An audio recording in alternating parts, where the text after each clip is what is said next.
because we did say we'd start at 7, so we should try. So a very warm welcome to everyone. Fantastic you're able to join us tonight. Thank you very much indeed.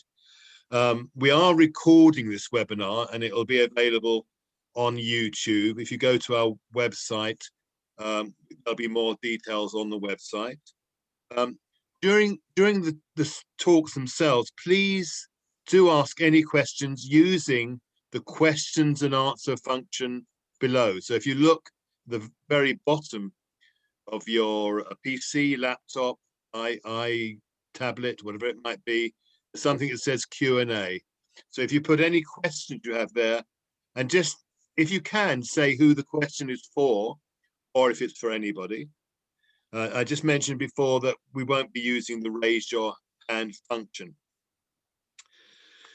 So a very warm welcome to the first webinar from Windsor and Maidenhead Community Forum, known as WAMSEF. That's the Interfaith group of the Royal Borough. Our topic tonight is, what is the purpose of life? And I'd like to welcome our first speaker to share his perspective. And that, our guest is Naresh Saraswat, who is the High Priest of the Hindu temple in Slough. So Naresh, thank you very much. Namaste. Om Sahanavavatu Sahanau Bhunaktu Sahaviryam Karvavahe Tejasvinavaditamastu Ma Vidvishavahe. Om Shanti Shanti Shanti. The meaning of this pledge: may we both of us be protected, may both of us be nourished, may both generate energy together, may our attainments be brilliant, may we not have conflict amongst ourselves, may there be peace, peace and peace. So with this, I start my talk. And first of all, I would like to say a big thank you to Windsor and Maidenhead Community Forum for organizing this webinar and giving me an opportunity to speak to you through this platform. So let us now come to the main point. Today's topic, beautiful topic, what is the purpose of life? As per Hindu philosophy, the purpose, aim, objective, or meaning of the life, they all sound similar. So as a human being, we are given with the 4 aims or purposes to attain in this lifetime. These are dharma, arth, kam, and moksha. You know, because of the limitation of the time, I'm just giving a very brief introduction of all the 4 of these. So let us start with the artha. The meaning of artha is wealth. That can be referred to all our efforts for securing security through money, power, fame, or anything else. So everyone is trying to attain some security in the life.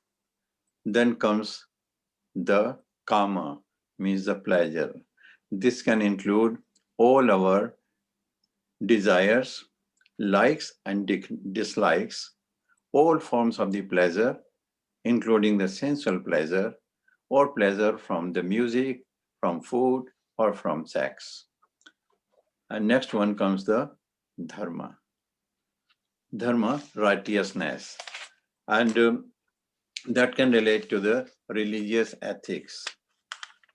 And as per Hindu belief, each and every one of us is born with this sacred duty, the dharma, that we must fulfill during this lifetime. So powerful supposition. We can use this idea in life to cope with our responsibilities in day-to-day lifetime. So this will inspire us. If we know that this is our sacred duty, it will inspire us to fulfill our responsibilities, whatever they are in the life, and we will not then think that why me? Instead, we will say, this is for me, and I have to make every effort to fulfill it. So according to Dharma, every human action has one tangible, immediate result and one unseen result. In this unseen result accumulates in the doer's account in subtle form, and in time it can appear or manifest as a good or bad experience in the life. Dharma is the first goal or the purpose because the pursuits of karma and the artha, they need to be governed by the ethical standard. So now artha is the striving for security. This is the second goal. Once the person reasonably secure, he starts seeking comfort. Then comes the kama, the seeking pleasure. That's why kama is the third goal or the purpose of the life. And the last and the important goal is the moksha, the goal of liberation. This comes last because one person only pursues the moksha when the limitations inherent in the three other pursuits are realized. Then only we move towards attaining the moksha. Moksha is the inner freedom, freedom from the slavery, freedom from the bondage, freedom from the attachment, even from the attachment of attaining calm and security, even that, or the dharma. So dharma, artha, calm, even if we don't have to attachment to these also, because we say that the attachment to any external thing is the bondage. Moksha is also seen as the liberation from the cycle of birth and death. So it means that moksha is the most important purpose of our life. Rather, I will say, in short, the purpose of life is to realize the fundamental truth about oneself, to experience the essence of Mahavakya from the Vedas. And they are Aham Brahmasmi, I am the God. We say we have got a spark of the God, but we have to realize it. Then only I can say Aham Brahmasmi, or Tat Tvamasi, means thou art that, or I am Brahmatma, means the soul and the word are the same. Once we realize it, then this is the attainment of our goal, of our purpose of this lifetime. In Hindu philosophy, there are many schools, but all schools of the Hindu philosophy, they give importance to individual freedom for realization. Thus, every human being has to look within, understand his or her nature, and then figure out his and her path to self-realization. Why? Because as per Hindu philosophy, there are three qualities in nature. These are the Rajas, Tamas, and Satas. Sat, Raj, and Tam. Sat means the purity or holiness, and Raj is the activeness. Tamas is the inertia or laziness. So all these three qualities are there in every human being. Sometimes what happens, for example, Sat is dominant in the personality, then Rajas and Tamas, the other two will be suppressed. And it can be the same case with the other two. Any of the other two can be dominant, then the rest of the two will be suppressed. They are inside. So whether a person has a Sat as a dominant quality or any of the other dominant qualities will depend on his karma. So once you decide what is your personality type, then only you can try. There is another possibility, another choice. You can choose the path suitable to your personality to attain the purpose of life, to attain the moksha, to attain the self-realization. What these paths are there? So these are the path of knowledge, Jnana Yoga, or the path of action, the Karma Yoga, path of devotion, the Bhakti Yoga, and path of surrender, the path of surrender through meditation. But if you could not attain the purpose of your life in this lifetime, don't worry. You will come back again with all your experiences intact and will restart your spiritual journey from the point you left in the previous life. Nothing at all you have done good is ever lost. It is always with you, and you can start from any moment of time. Good luck. Namaste. Thank you very much indeed, Naresh. That's great. Thank you very much.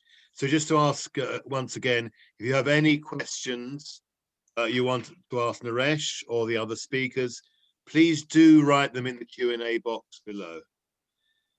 So now I'd like to extend a warm welcome to Meera Javed, who is the Centre Teacher and Coordinator for Brahma Kumaris in Slough.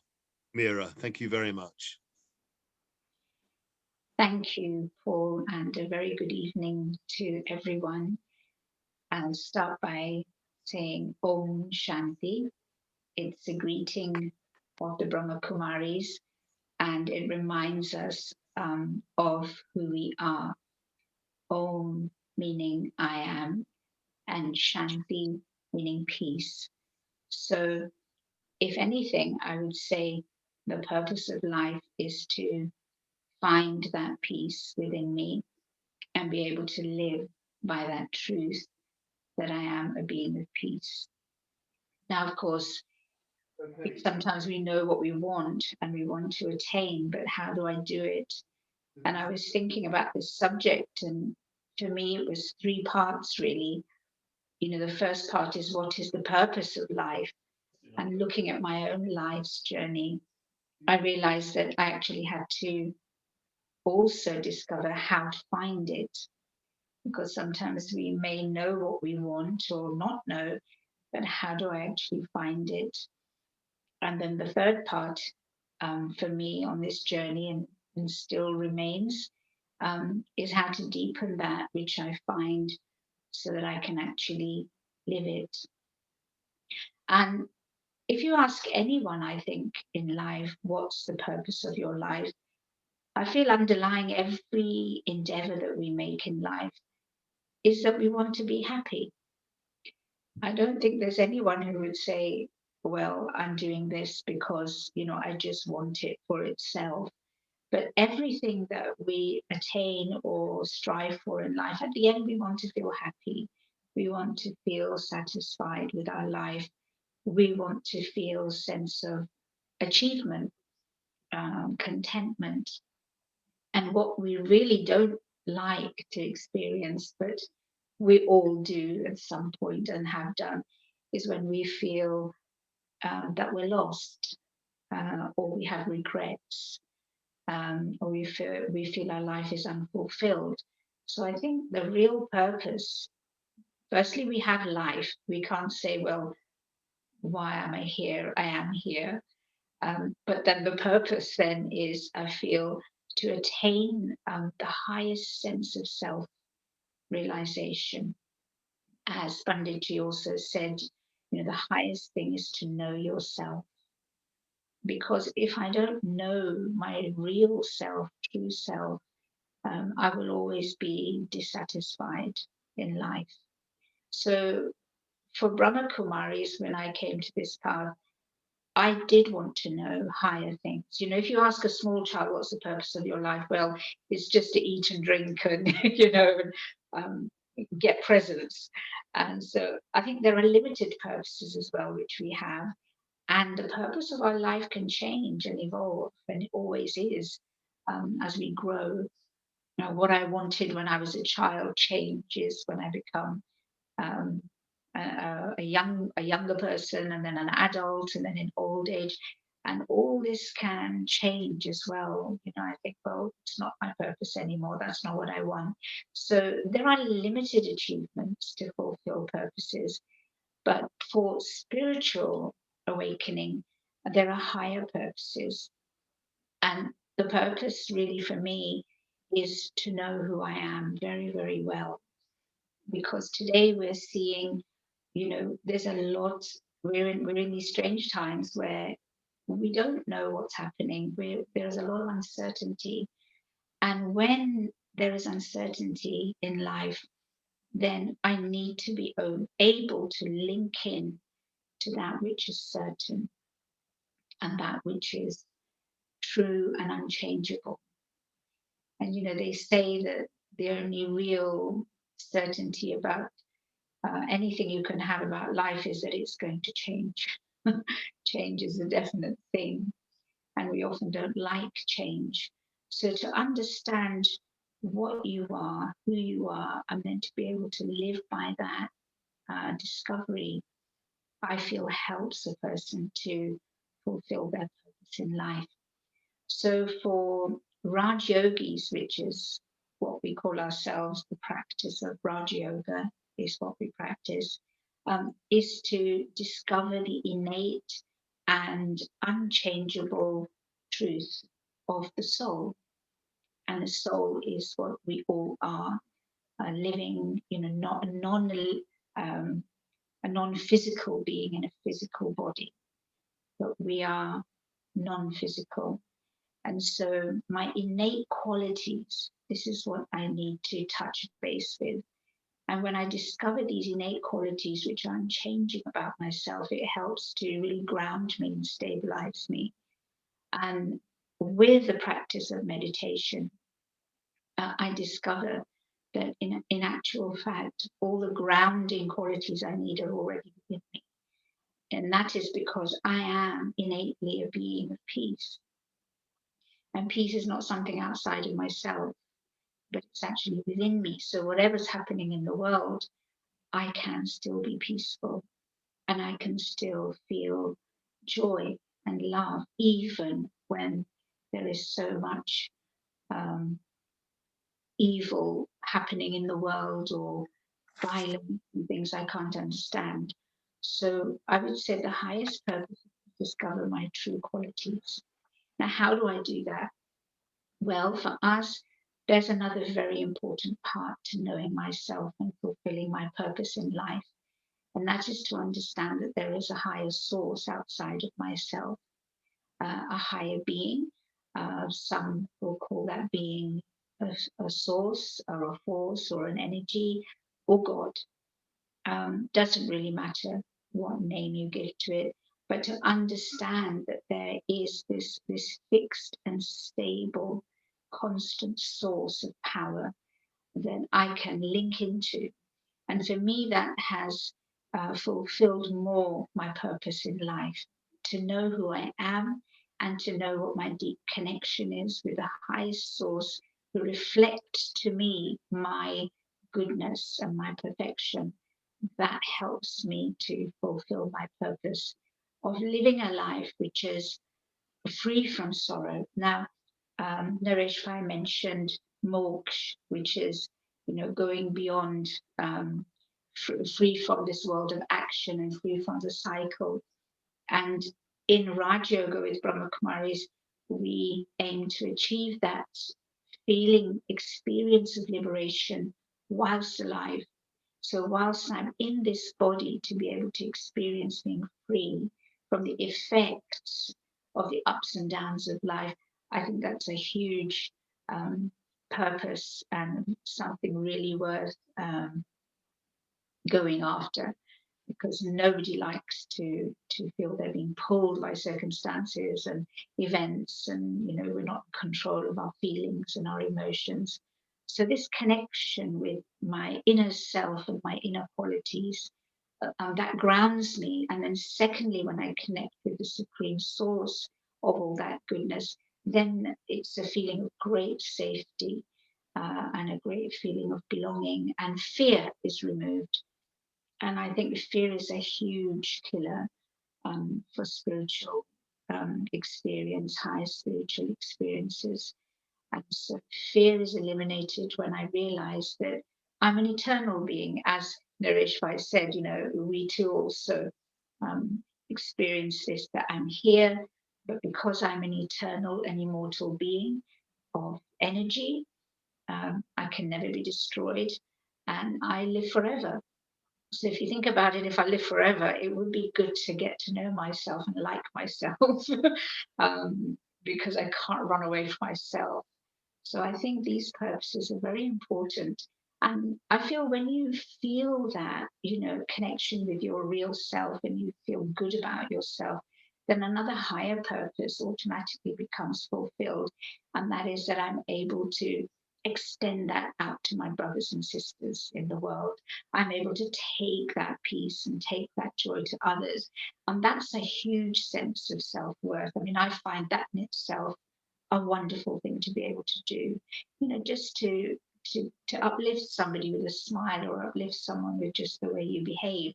I mean, I think that's spirituality in action, and that's really, really what's important. And that in itself is very, very fulfilling, for me. The purpose of my life is to be able to live by those ideals and be able to share those ideals and to celebrate my relationship with God. Om Shanti. Thank you. Thank you very much, Mira. Thank you very much indeed. So please, if you have any questions for Naresh or Mira specifically, please use the Q&A below. So our final speaker is Robert Harop, who's the General Director of the Soccer Gakkai International in the UK, based at Taplow Court near Maidenhead. Robert, thank you.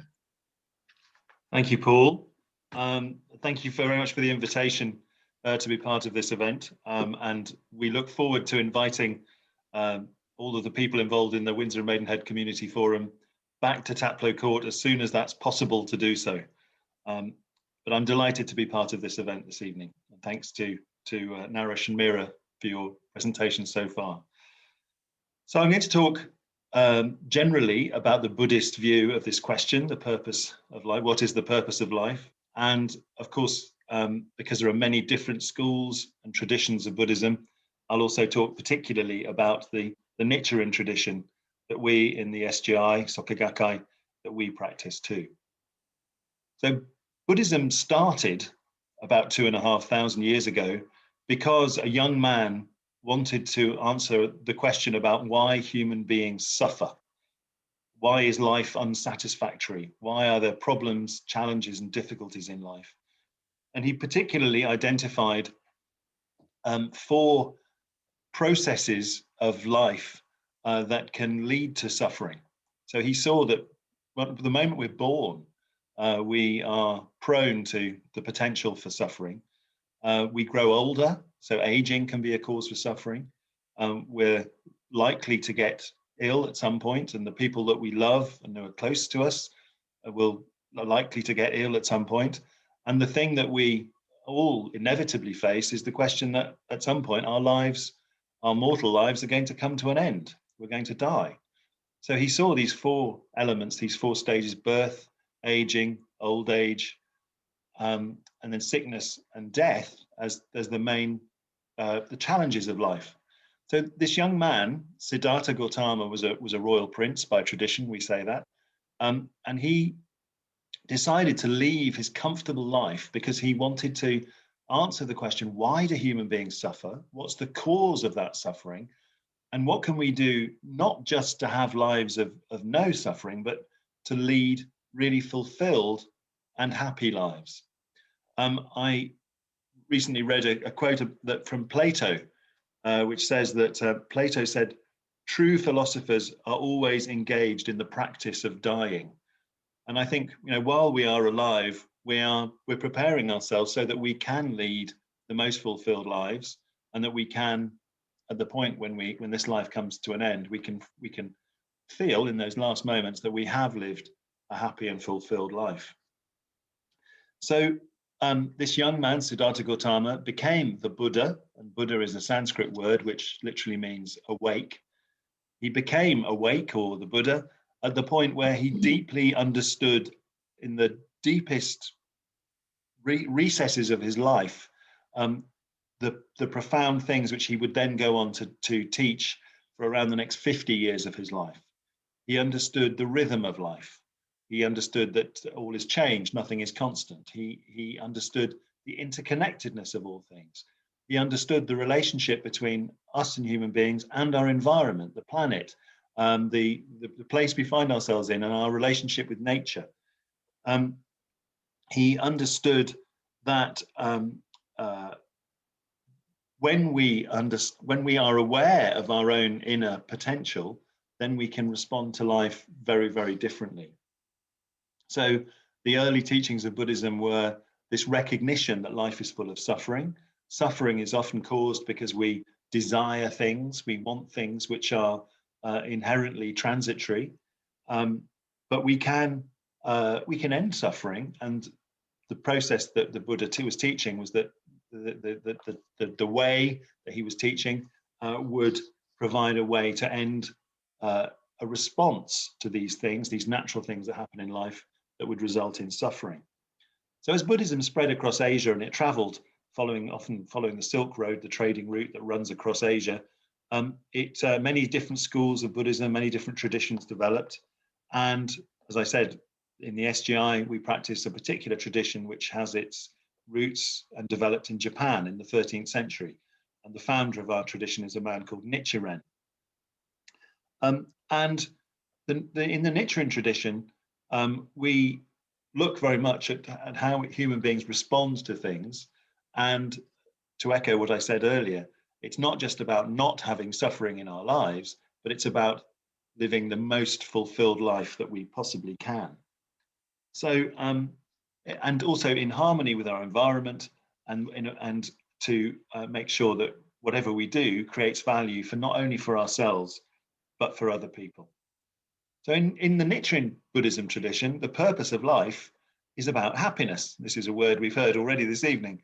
And the way it's explained in the Nichiren tradition is that there are two broad, different types of happiness. The first type, which is not the main goal of our Buddhist practice, is the first type of happiness is called relative happiness. And this is happiness where we are happy relative to our environment, relative to our circumstances or our surroundings. We're happy because we've achieved something often. We've had a goal and we've worked hard at it, or perhaps something's just landed in our lap, and we're happy as a result of that. So we may want a job that we go for, and we get through the different processes of applying for that job, being interviewed, and so on. We get the job. We feel happy. We feel satisfied and delighted as a result of getting that. Or we are attracted to another human being. We want to be in a relationship with them, and we're able to achieve that. So we're happy because we achieve the thing that we want. So the function of these aspects of relative happiness are important, because often they give us a focus, they give us a direction, they enable us to grow as human beings. But Buddhism teaches they are inherently unsatisfactory, because it's human nature to then move on to another desire, another goal, another thing that we want to achieve. So the other kind of happiness, which is the main purpose of the practice of Nichiren Buddhism, is called, in English, we call it absolute happiness. And it's happiness that we experience regardless of what is going on in our external circumstances. And it's really about unlocking the potential that's within us. And this is what Siddhartha Gautama, who became the Buddha, and in our tradition, we call him Shakyamuni, the sage of the Shakya clan. it's really, it resonates with very much what we read about the enlightenment that the Buddha Shakyamuni experienced under the tree outside the town of Gaya in northern India 2,500 years ago. So it's a state of life where no matter what the circumstances, we feel that life itself is a joy.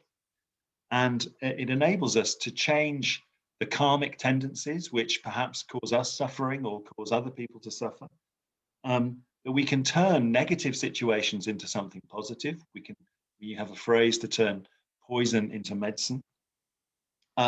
We can create harmony amongst other people and particularly with our environment and the planet. And we can create peace. Where there is discord, where there is chaos, we are able to contribute to establishing a peaceful situation. So the founder of the Soka Gakkai, the lay movement that we're a part of and I'm the director of in the UK, said that the purpose of life is to create supreme value and attain the greatest possible happiness. So this is this is the challenge, but it's a very joyful challenge. Early in my Buddhist practice, I've been involved with Soka Gakkai for 30 odd years now. And I remember as a young man having a great piece of guidance and encouragement where I had a particular problem that I was facing at the time. I can't really remember what it was, but I know I was unhappy. And I spoke with a senior in faith who talked to me about, and I was quite surprised, that they started using the analogy of surfing. And they were saying, when you learn to surf, it's very difficult to get your balance on the surfboard. They say you get on the board and you fall off, you get on and fall off. But gradually you get your balance and then you can go out on the little waves. And he said, then you master the little waves and then you can go out on the medium-sized waves, but you still fall off and get back on and so on. And then you master those and then you can go out on the big waves. And he said, life is full of waves. The waves will never go away. But the challenge is to learn how to surf them. And that this is what Buddhism helps us to do. It gives us the way to be able to deal with these things, which are inevitably going to happen: birth, aging, sickness and death.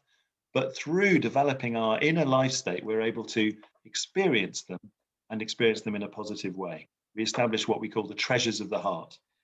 So the purpose of life, from my perspective, is to move from relative happiness to absolute happiness, and to develop the ability as a surfer through the waves of life to experience things from the best perspective. Thank you very much. Great. Thank you very much. Thank you very much indeed, Robert. Just going to stop the watch. Thank you very much, Robert. Thank you all three speakers very much. So please do now submit your questions. Any question at all, either for Naresh, Meera, and Robert, or a question for all three of them. It'd be really helpful. It's in, if you use the box below which says Q&A, you just have to type in your question. So well, we've got one particular question for you, Naresh. The question is, can you explain what is Dharma, and can you give some examples in real life?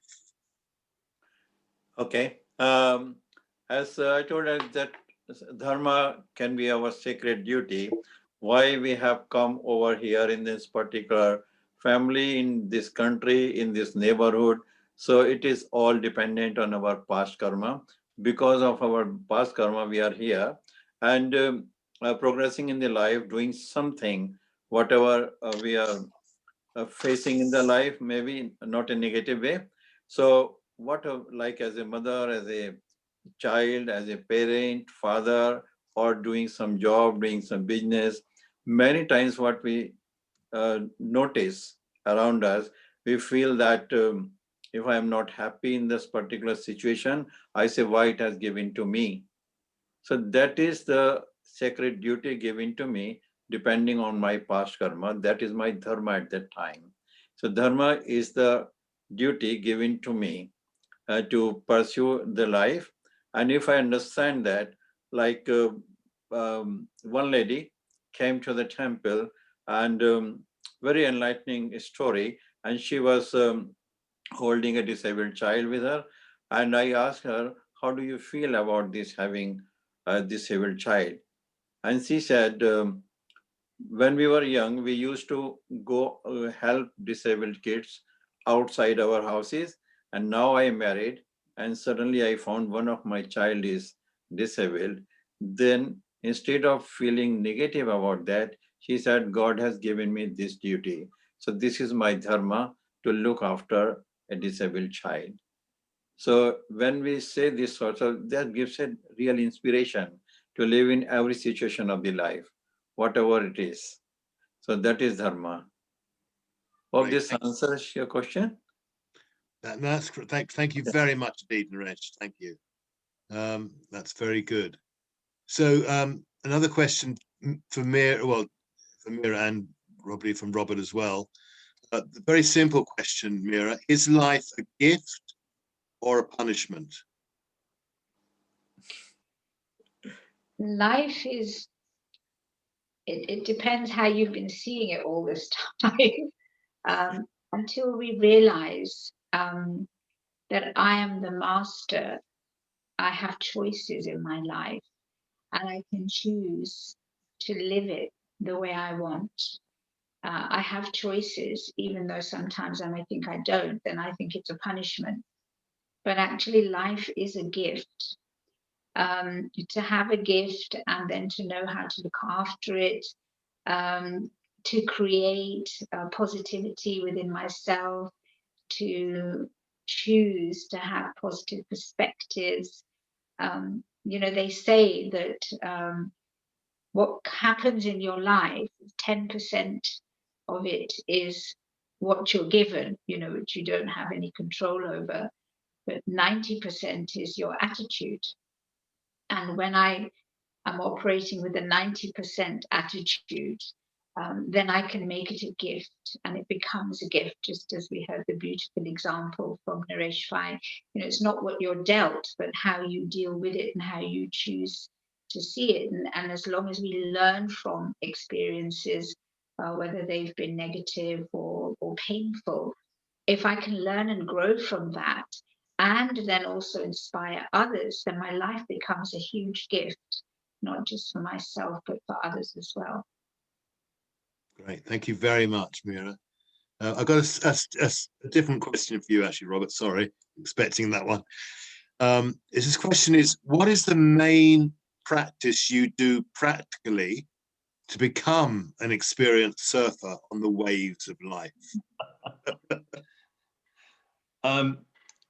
So in terms of, thank you, it's an interesting question. You don't have to get wet. So our Buddhist practice in our tradition it centers around three elements, and that faith, practice, and study.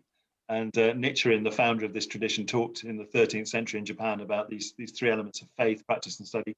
So faith is believing that we have within us amazing potential, the enlightened potential that is within us. I would have, if I had been answering the previous question, I would have referred to a Buddhist principle which refers to 10 different states of life we all experience, sometimes called the 10 worlds. It's not about astronomy, but 10 different states of life that we experience. And the punishment aspect is if we find ourselves in a hellish state, life is a punishment. But if we're in higher states of life that we can achieve, then we can take compassionate, altruistic action for the benefit of others. And we also have the enlightened Buddha state within us, which we can reveal. So faith is believing that we have that potential within us. Practice is for ourselves and others. Our personal practice is a chanting meditation. We chant the phrase Nam Myoho Renge Kyo. We recite that and some passages from a teaching called the Lotus Sutra. And then we take action to support others, to take away suffering and replace it with something positive. And the study aspect is really important, because the study of Buddhism helps us to understand not only why things go right, but also what to do when negativity or challenges emerge, and how to charge ourselves up with our inner resources in order to get over problems, difficulties, and challenges, and to see how we can transform poison into medicine, a phrase I used earlier, or to turn winter into spring, or a negative situation into an opportunity for personal growth and to benefit other people.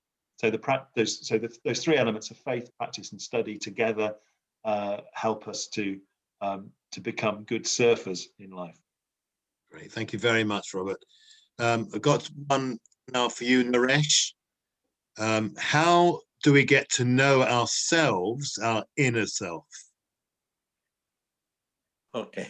So, like as I said in the introduction, first we have to find out our personality type, like 3 attributes in the personality: Sat, Rajas, and Tamas.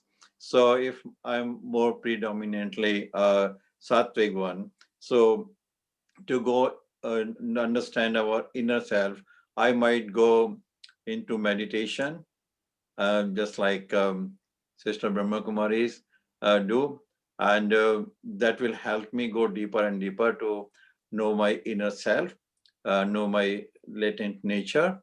Or if I am an active type, like Rajas type, then I will attain the same goal by questioning, by going deeper and deeper. So maybe I would prefer to go the path of learning the scriptures and finding out the answers to my questions through the scriptures, and ultimately practices and then attain the goal. And if I am not predominantly, I'm a tamas type, so inertia, and it means that I don't want to pursue meditation, I don't want to study deeper and deeper into the scriptures, then I can be a ritualistic type. So I can do worshipping, prayers, and that will ultimately lead me to the understanding of my inner self.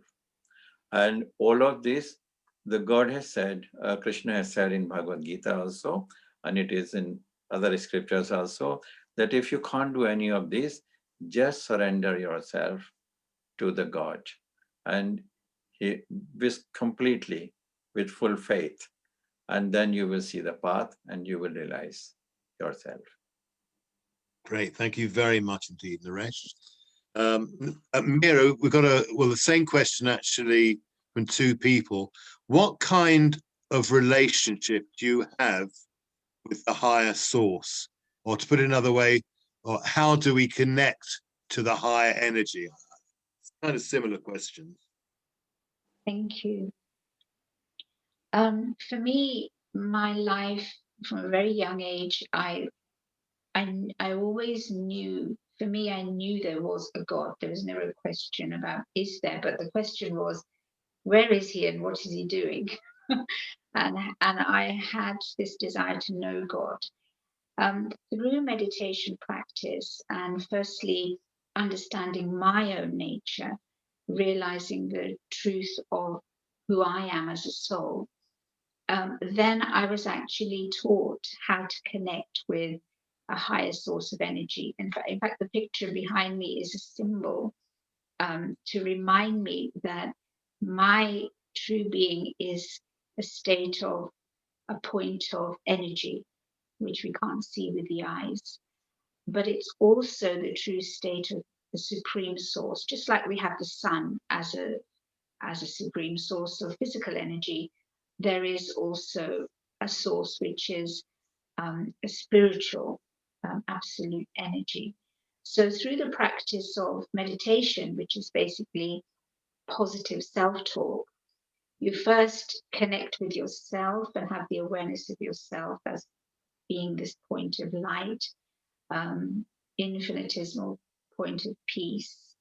And then you become aware of the higher source, who is the ocean of peace and the ocean of joy and the ocean of bliss, the ocean of love. And you need to practice, give yourself time, be in silence, and just feel that you're just bringing yourself in front of the rays of this wonderful energy source. And you will feel the vibration, because we all emanate vibrations.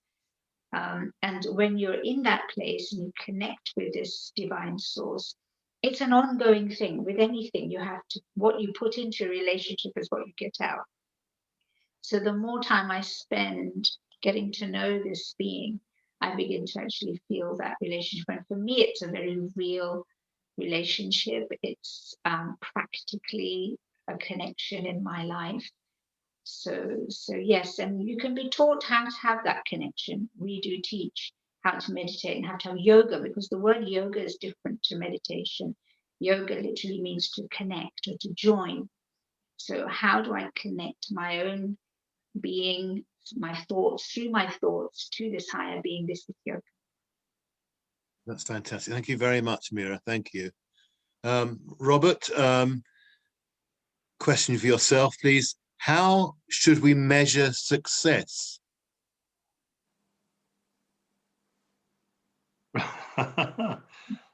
Right. Well, I think there are different sort of concentric circles by which we can measure this.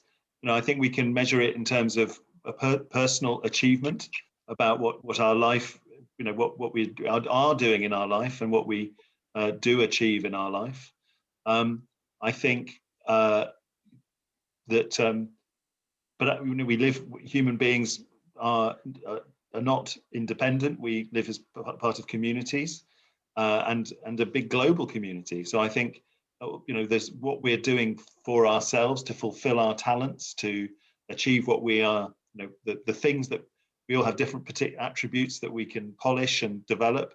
So what we are doing to the time that we have in this lifetime to make sure that we achieve things that are an opportunity for us to fulfill our potential, but also the contribution that we make to the wider world, other people, the animal kingdom, the environment, the ecology that we find ourselves in. So I think we have in the title of our organization, Soka Gakkai are Japanese words. Gakkai means society or association, and Soka is nothing to do with football. It's a different spelling, but it's about creating value. And I think a really useful test is to be asking ourselves, is what I'm doing, is it creating value, not just for myself, but for other people, the wider world, for planet Earth? And if, of course, we have to be honest with ourselves, we have to be able to measure our, how whether we're operating from the small ego, from the selfish part of a human being, or from the more altruistic, the broader, more expansive part of us, which we're all capable of as well, which is veering towards the more enlightened state that we're capable of. To ask, am I creating value? Is what I'm doing good for not just the present, but the future as well? And I think, of course, society has certain metrics for measuring success. Often, they are to do with material aspects. If we think that's important, then that's a measure that we may apply. But I think it's really a question of the heart. And I think there's a wonderful quote from Nichiren where he talks about, I'll read this, just a couple of lines from his writings. He says, more valuable than treasures in a storehouse are the treasures of the body, and the treasures of the heart are the most valuable of all. From the time you read this letter on, strive to accumulate the treasures of the heart. So I think, of course, so he's saying, we do need to have a house or a home or to protect ourselves. We do need to be fit and healthy, but the treasures of the heart are the ones to really accumulate.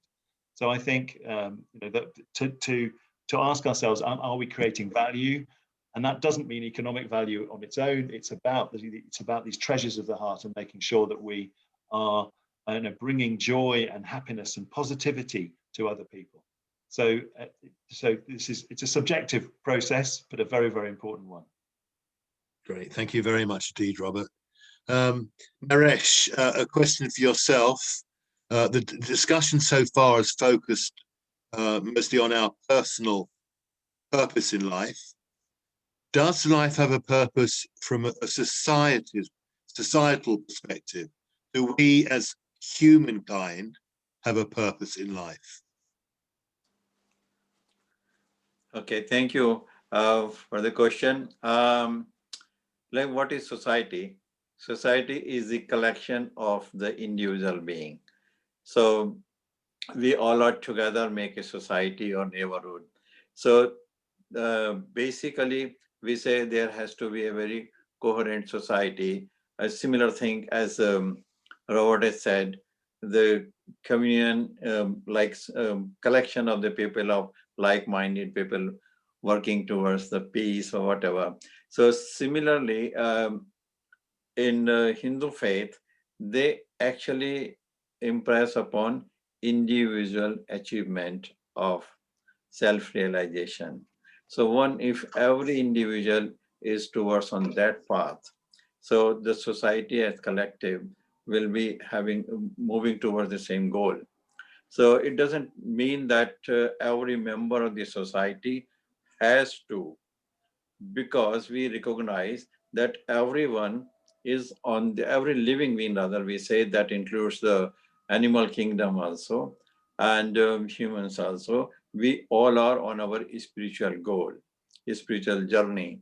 And as we believe that in the reincarnation and the life after death, so everyone is taking birth and having so many experiences of previous lives. So some of them have less experience, some of them have more experience. So every person in the life will be on a different platform of different steppings on the spiritual journey. So all of them are not expected to show the same result, but our role should be like this. By our example, we can encourage others to move on the same path, same direction, try to self-realize themselves. So for this society, there is something not like a, in general, if you look on the Hindu philosophy, Hindu faith, there are no strict rules. It is very, very much advisory role. They say if you do this sort of things, you will have this result. And if you do this, you will have this result. We then call it the, any action you are doing, it has got merits and demerits. Sometimes we call pap or punya. And the impact of the pap and punya will be there in our future life, maybe immediate future or maybe distant future. So we stress more on individual refinement, individual improvement, and individual journey towards our spiritual goal. Society will follow us. Great, thank you very much, Reg. Thank you. Mira, I've got a question. It's what suggestions do you have to cope with the pandemic? Thank you. Yes, it's a very apparent situation that we're all in. To a lesser or greater degree, the pandemic has affected us all and continues to affect us all. And this is certainly something that we have been talking about and sharing, how to deal with uncertain times. And the times we are in are definitely uncertain. So as a meditator, I would say that we need to go to a place where we feel secure, where we feel safe, and stable. Now, there doesn't seem to be anything stable about anything at the moment, and that's a worldwide happening. So, to cope with the pandemic, I need to look at the things which I can influence. Now, I can't influence these external factors at the moment in the pandemic. It may be affecting me in terms of my health, my financial situation.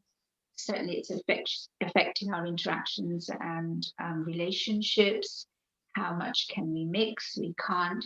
So, the way I would say to deal with it is create a habit, a daily habit, make it a habit of connecting with yourself and connect with that part of you which is unchangeable, which is unchanging, which is not affected by external circumstances. The more we do that, we realize that that true place of peace, joy, bliss, this becomes such a real aspect and it informs who you are, that you become less and less affected by external factors. That's not to say they don't affect us, but we can remain beyond. We call it like becoming a detached observer, going inside. This age-old practice of going into the caves and meditating, or going into the hills. Now that's a physical thing, but you can actually do that by going into what we call the cave of introspection. Go within, touch base with that true source of peace, and again learn to connect with that divine source, which will it's like charging your battery, and then you feel very, very grounded. And what that does is it allows me to connect with my immortality, the realization that I am immortal, eternal, and that I can't be affected. The body can be affected, but I, the soul, cannot be damaged. And this gives you a great sense of feeling grounded and safe. Great. Thank you very much, Mira. Thank you. So we've got time for a few more questions, I hope. Robert, I've got a question here. Religious faith is on the decline in this country, especially with younger people. Hate and intolerance are on the increase. What can your faith do to address this situation? Or what can Buddhism do to address this situation? Thank you. Yes, I think this is definitely part of the nature of our times, and I think that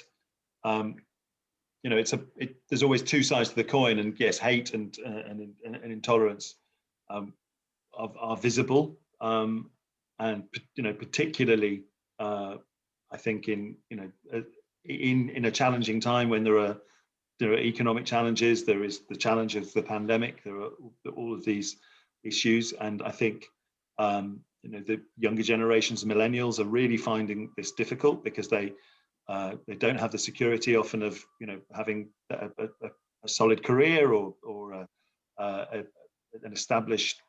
They're not owning their homes often. So I think there is a lot of confusion and a lot of feeling of powerlessness. And I think that what our role is to reach out and to make connections with people. And I think we have a motto: trust through friendship, peace through trust. That it's often. I think one of the big challenges of the pandemic is, and the hardest thing is, that we haven't been able to get out and to have the human interactions in the way that we've been used to for forever up until March of last year.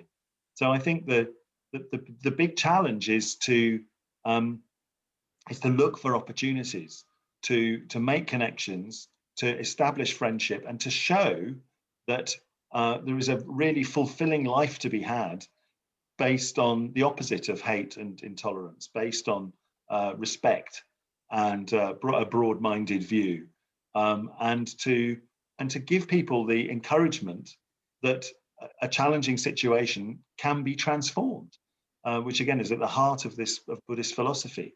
And I think in Europe we've seen situations, the Renaissance that came 500 years ago. There was an extraordinary flowering of society in Europe with the Renaissance, which came at a time of plague across Europe. There were, so to be really encouraged that this difficult time is either a slippery slope into a hellish situation, or it is the opportunity for us to develop our inner creativity and find hopeful ways to create something positive out of it. So, here we find ourselves in this nearly year-long pandemic, which has affected not just the UK, but around the world. We have a choice. Do we generate our spiritual energy and do something to be determined that something positive and creative that is going to benefit all levels of society, all generations, to give the people who are suffering the most the opportunity to grow the most through their own inner transformation? We have a phrase, human revolution. that they generate their inner power. So how can we encourage people? And I think, we can't, all we can do is start where we are, and that's reaching out to the people that we have connections with. So it may be that we can't socially interact in the same way face to face, but we all have people that we can connect with by phone, by Zoom, by text, and to give people hope. And I think that is that's the important thing. And it's, of course, we can, it's not about proselytizing just purely about our faith or our religion. It's about giving hope. And whatever our faith, spiritual background is, we can do that because we have that incredible access to a solidity in our lives, a strong foundation. And I think that's what, when people are veering into hate and intolerance, it's because they don't have that. They can't have that.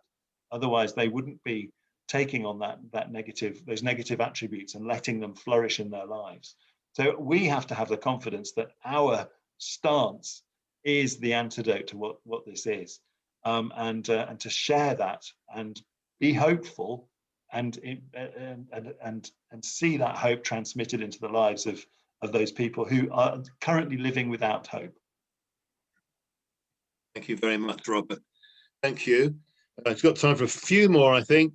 Naresh, is it possible, this is a question someone's asked, is it possible to be happy always, or to be always happy?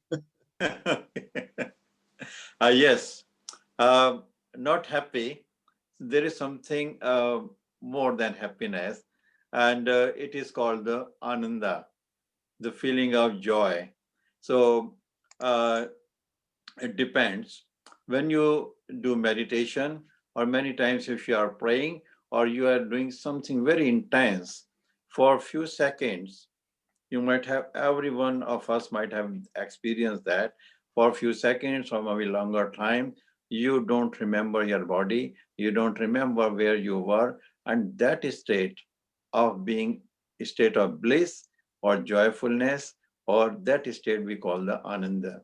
And as you practice more and more, you can extend this time of remain in a state of ananda or in a state of bliss. That again, as Miravan said, we all need practice. We are human beings. We tend to go back to our tamas state, a state of inertia, laziness, or forgetting our real purpose. So we need to again and again remind us through reading of the scriptures, through visiting the places of worship, or through our own practice, following other people, and as our models.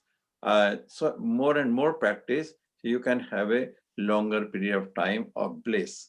I don't have that state now, but there are many people you can see. I am not promoting anybody, but just like the Jaggi Guru, Isha Yoga Swami, you see every time they are happy, whatever is happening. Paramahansa Yogananda, Swami Vivekananda, there are numerous examples, and maybe in other faiths also. The ones you have experienced that state of bliss, that keeps you sort of intoxicated for hours and hours and days and days. This is the experience when you go in a meditation, and if you reach to that state, to that depth, when you actually feel that you are one with the infinite, you have realized that moment of oneness with the source. And when you come out from that, for maybe days and days, you are doing everything. I've been working in a bank at the time, and when I used to go to that state, and I was doing something very, very needing a lot of attention and everything doing so finely, nicely. And still inside, there was some sort of intoxication, anand and bliss that you can have. So this is the anand, again, with practice, and with faith, as Robert says, the most important thing. There are three things we say DBE, desire, belief, and expectancy. First, you should have the strong desire to have the experience of that state. and believe that there is a possibility of it, and expectancy means that I can have this in my time, in my life, in my own time, in my own way. Because as for Hindu way, there are so many different ways. Whatever suits to your personality, you can choose one of the path and move on it. Ultimately, all or every one of us has to reach to the same goal, same state, same blissfulness, same state of Ananda. And that's why we say the God is Sat Chit Ananda, means is the state of blissfulness. Thank you very much, Naresh. Thank you. Mira, you've got quite a few questions coming through now. So in order to find the purpose of life, if you're lost, what can help you find the purpose of life if you're lost? Firstly, I would say that just by asking that question and being here in this forum has to be congratulated, because when you feel lost, it takes some soul searching to know that I need to find myself. And that in itself, as we heard before, to have that faith and to have that hope that I can find myself. So I would seek some guidance if you feel lost, wherever you feel that's right for you. Go and seek that guidance. Often people whom I've spoken with and speak to, the first question I ask anyone is, what do you want? And sometimes people don't know what they want. And sometimes they will say, I want to experience peace, or I want to be free from sorrow. And so I would say, if you feel lost, just take that time through the guidance to give yourself space, value yourself, give yourself space to experience your true self. Because when you have even a moment of experience of your true nature, and at the Brahma Kumaris, we believe and experience that innately every human soul is good. Innately, we are perfect. It is experiences, life's experiences, decisions I've made, actions I've performed that take me away from my state of completeness and wholeness. So firstly, know that you can find yourself back there, and you can actually begin to live that life. So I would say seek advice and give yourself that precious time to find yourself, back to yourself. Great. Thank you very much, Mira. I think we've got time for one more. Robert, do you think faith's got a role to play in educating youth? Yes, I do. And I think, and my personal experience is, I didn't really find Buddhism until I was 21, and my teenage years were challenging in different ways and for different reasons. And when I started to be interested in Buddhism, my focus was, I had a very very personal reason for being interested. I had a motorbike accident. I smashed my leg and was in a lot of pain, a lot of suffering. And I was introduced to Buddhism because someone said it'll make you feel different. So I started to be interested in Buddhism because this suggestion that my response to what was going on in the world would be different. And as I undertook the journey of the faith practice and study I mentioned earlier, I found my horizons opening up. My understanding of what I could achieve as a human being from a very small focus to a much broader focus. It helped me through my studies, through my developing a career.